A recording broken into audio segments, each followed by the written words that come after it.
Right, hey there. Still have the gunk going on. My voice is hoarse, so sorry about that. Just bear with me here.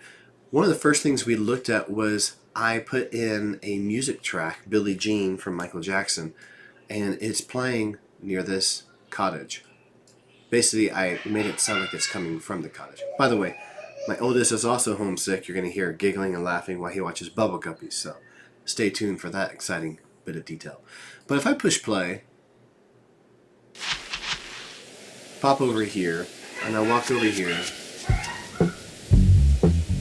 If I leave and come back,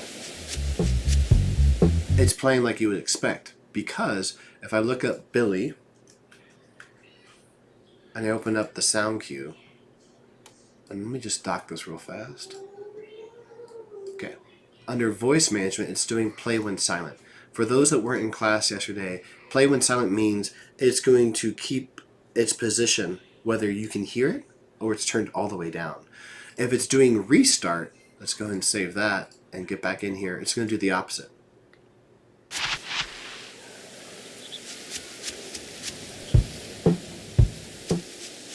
And leave the attenuation, it turns on to 0. It restarts every time. This is not such a big deal when it comes to sound effects, because depending on what the sound effect is, you may not really notice or really care if it starts over every time. But for music, it's pretty important. So again, it's just on the right hand side under voice management. Sometimes it's just closed up and you have to pull this down, and you do play when silent. This will be super important when we get to the interactive music part of this project, or of this class, I should say. Okay, cool. Alrighty then, so we've got that there. Let me go back and do this. The other thing we talked about was making instances of blueprints, which is pretty simple to do. If I turn off the filter for sound cue and drag this in, it works from there. So yesterday I was trying to do it from here, the altar, and it does this home thing and it doesn't populate. That's what the mistake was. So right here, it populates, and it's super easy. And now I don't have a sound attached to this right now. I have a sound cue, but it's an empty sound cue. If I were to go to the edit blueprint, and I go to the viewport, over here under components I have the fire, which is right there, and I have the sound, which is actually a little bit below. I could reposition it, by the way, and make it emanate from there. It's an empty sound, so it's not making any sound right now. The sound cue is totally empty, but that's how this works. And so if I delete these, take this away, die, and die, you can see how much faster it is to just drag and position as you want, and now you can see the sound emitter and you can see the particle effect.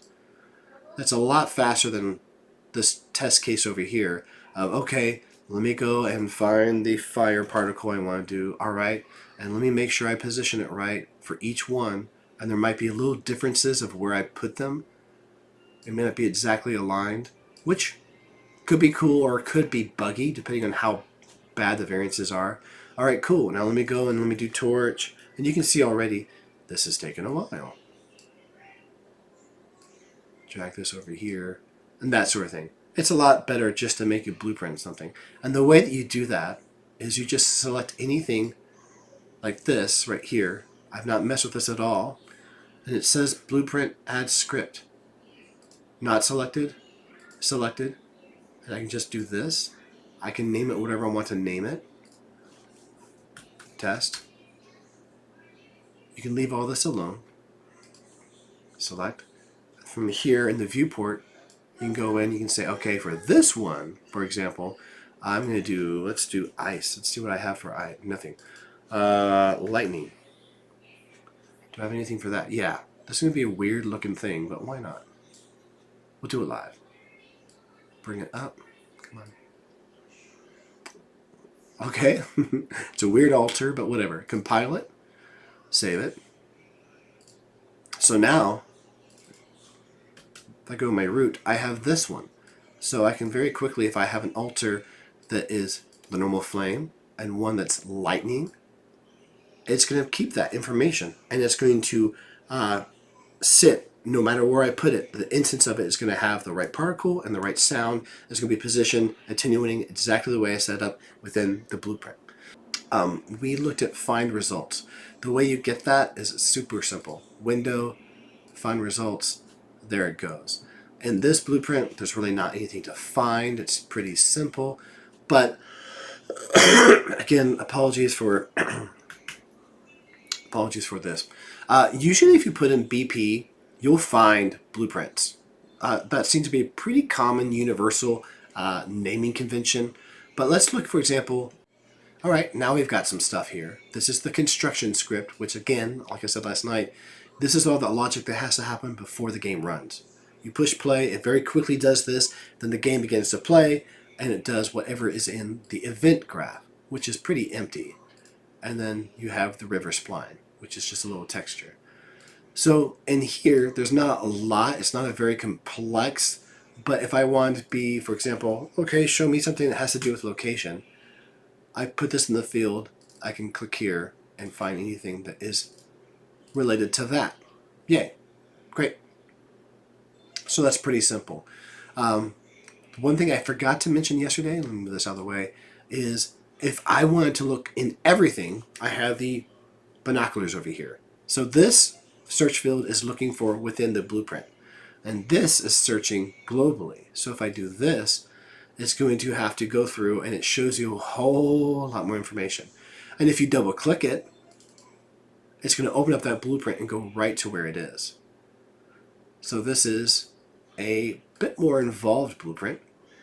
And again, let's go back to find results and let's do, I don't know, I'm not sure what this is. Let's do player. Nothing there. Let's do spawn. Nothing there. Oh, I don't know what this is. Yeah, test, transform. Interesting. Room number.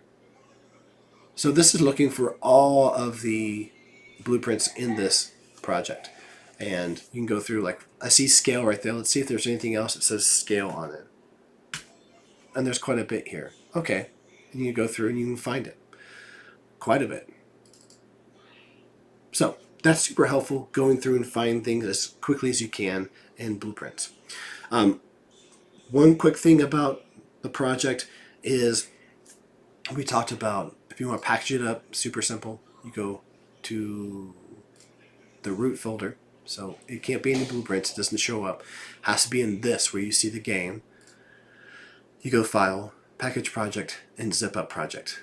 And it'll do this thing, let you name it, let you put it where you need to put it, and then from there, you're good to go. And it's going to zip it up for you. You'll upload that to the Google Drive, and you'll also do a little walkthrough video. Use something that can capture your computer audio, Bandicam, OBS, QuickTime, depending on your Mac setup. There's a lot of different options out there that will allow you to capture.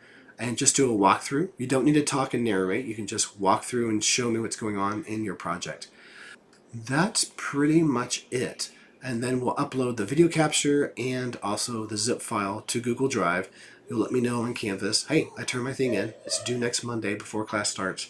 And then we will start working on match 3. And as I told the class last night, I feel like the music composition is a time sink right now. So let's save ourselves some hassle and just do source music for that. Let's not do original music. Aside from that, I think that's pretty much it. Apologies for all of this gunk going on. It started as allergies, and now I think it's just a straight up cold. I don't know. We'll see. But reach out if you have any questions. Otherwise, keep working on your stuff. Keep thinking about the small and the big picture all at the same time.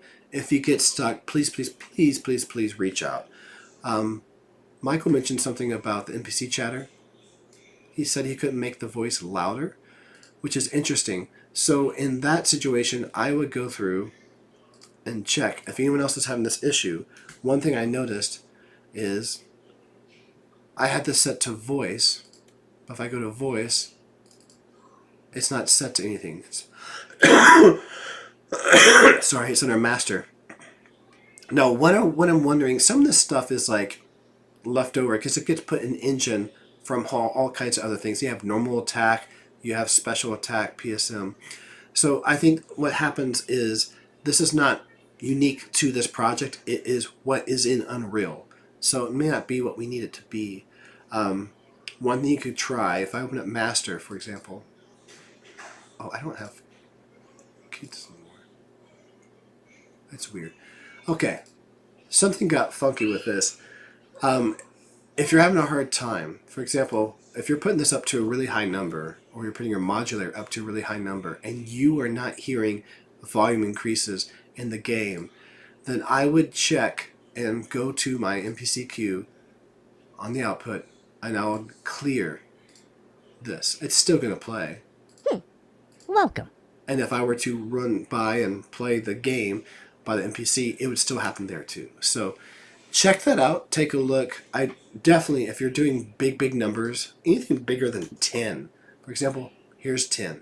Please spot me a 10. That's pretty loud. So if you're going higher than 10 and you're not hearing a volume difference in game, something is broken. So let's work together on that and see what we need to figure out there. Okay. I will, sorry, okay. Hopefully I'll be better. Hopefully you guys are doing well. Reach out if you have any questions, any concerns. I'm super excited to dig into Project 1 and see what you guys deliver next week.